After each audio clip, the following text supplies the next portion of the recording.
everybody. This is Steve the Plaster Man, and we're here in the studio again this evening. This evening we are going to be casting. I enjoy all the plaster, but this is something that I really enjoy. If you look here, we have a pour-on rubber mold that we've made to this actual piece that we're going to cast. So let's go ahead and get started. And this is a rubber mold, a pour-on rubber mold that we made. And we are going to cover making molds. Something I was going to make mention of, when you're storing your rubber molds, I just use a little 3/8 1/4-inch piece of sheetrock. Lay it over it, keeps all the dust and stuff out. Real good idea. So we're going to get us a mixing bowl of some sort. You can use measuring bowls or whatever. Buckets. I have a friend that gives us some of the his old oyster buckets. They seem to work well. So we're going to use, we're going to go ahead and mix this. Later we'll determine exactly how much water and plaster. That is about a pint of water, and we're going to start now. In this, I've got this pretty full. It's about it's up to about 56 ounces, 3.5 pints of plaster. I'm not going to put all of that in there. Whoops, I about forgot something. One of the key ingredients, our history dust. And we'll discuss that a little more. All right, so let's go ahead and gently start putting this in here. And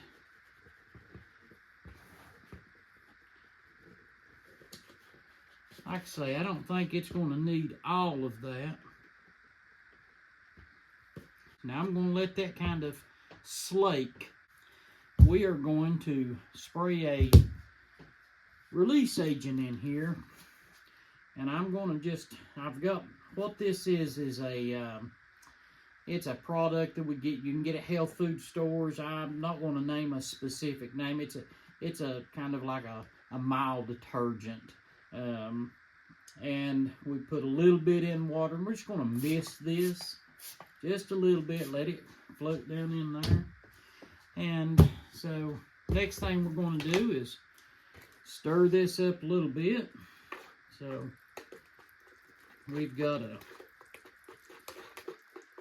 when you're mixing your plaster, you don't want it to be watery. If it's watery, it will not sit good. It'll be about like chalk when it dries. You want it probably about like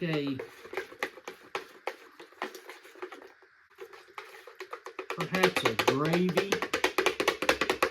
Be about the best way I can think of it. So what we're going to do is just gently start pouring this in. And it looks like that is kind of stiff. You can get it a little thinner than that.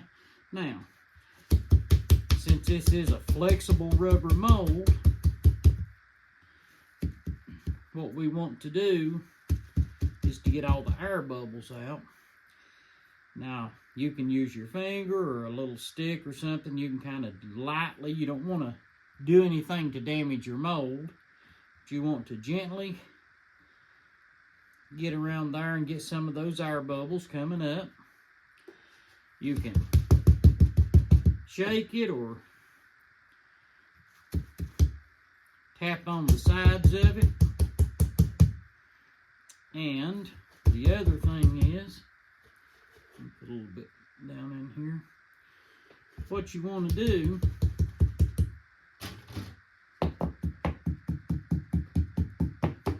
is to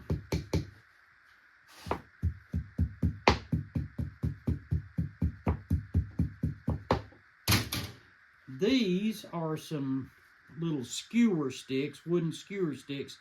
This particular shape has a narrow spot, and we want to put one, lay it down here in the middle.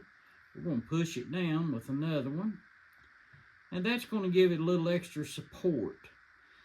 And when we were restoring these, they were, like I say, it was a ceiling medallion, a piece from a ceiling medallion, and we found that they would use shivers of wood.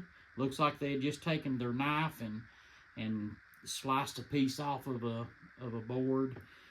A very common practice we've seen down through there. Now, we're going to let that sit just a minute. I'm going to put just a tad more on there. And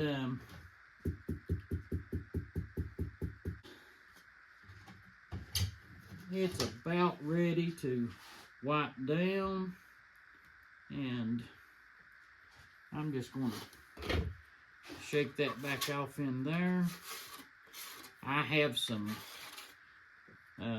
utility blade, or not utility, some drywall finishing knives that we've cut the handles off. They work really well for little scraping knives. Just keeping them kind of clean, and we can just wipe the top off.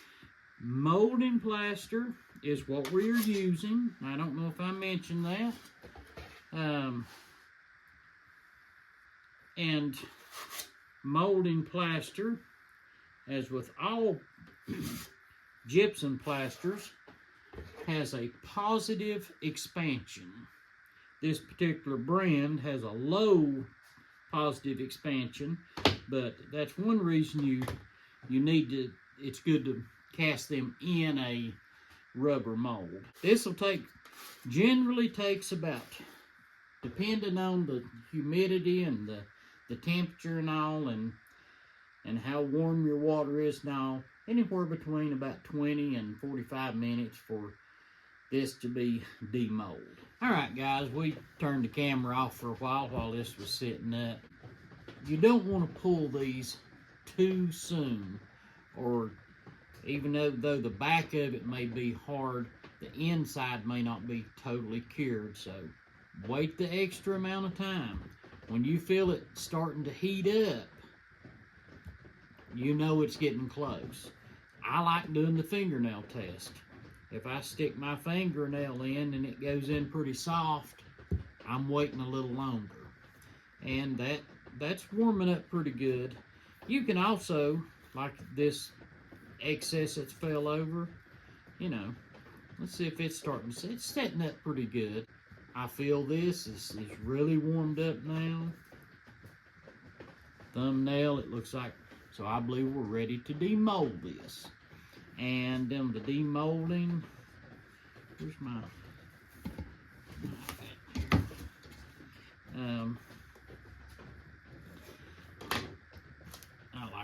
here's what we're going to do is just, I like to kind of keep some of the cleaned up a little bit.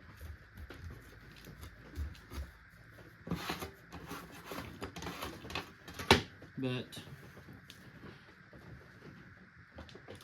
I want to be kind of gentle. This is more of a fragile piece, so I don't know if you'll be able to see it. And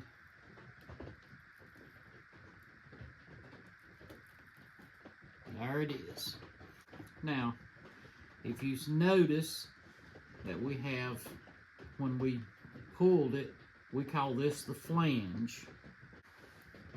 We will take our knife and we will trim before this sits really hard.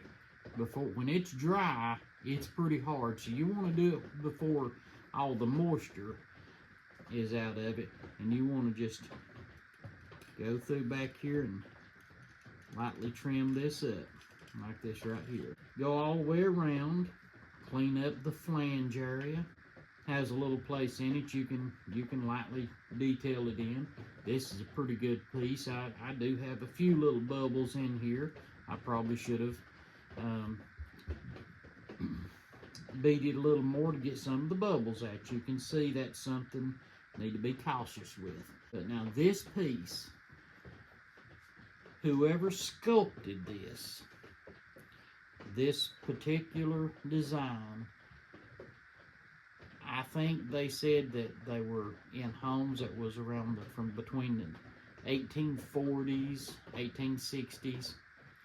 Whoever sculpted that was probably born, what, over 200 years ago? I think that's pretty cool. And we're still carrying on their work. So, guys, I appreciate it. Remember, if you like this channel, I appreciate it if you would like it and subscribe. Catch you on the next one.